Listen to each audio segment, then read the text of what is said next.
And as we continue to talk about the violent crime that impacts our communities, we also need to discuss potential solutions. It turns out trauma doctors are training people to help in emergencies. The goal is to stop the bleed so the person shot can make it to the hospital. It starts with violence interrupters, and our Jess Arnold went to a training class to see how it works in a story that's all new this morning. You just have to do whatever you have to do to stop the bleed. Less than 5 minutes.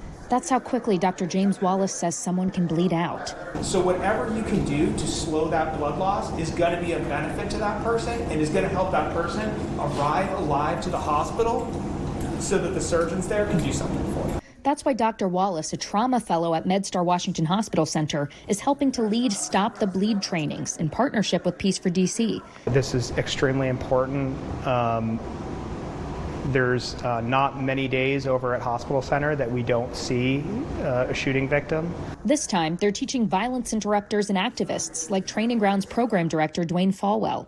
Definitely been on the scenes of shootings, and before that first response we arrived and saw people bleeding out. So it's good to have the course so we can maybe save a life.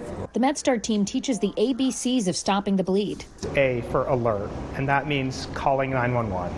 The next is B for bleeding, and that means recognizing the life-threatening hemorrhage, and that's C for compression, and that includes pressure, packing, and tourniquet. Dr. Wallace says you have to get that gauze right into the wound until you can't pack anymore. There's got to be constant pressure. Pushing a t-shirt or gauze into an open wound is going to hurt.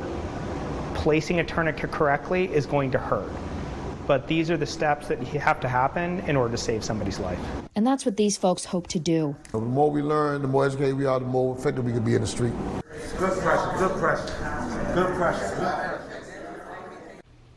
Jess Arnold reporting. We'll put all the steps for stopping the bleed online so you can educate yourself. But the main thing to remember again is ABC, alert, bleeding, compression. The group says it plans to continue to partner with MedStar Washington Hospital Center. The goal is to get as many people trained as possible in the hopes of saving lives. Annie.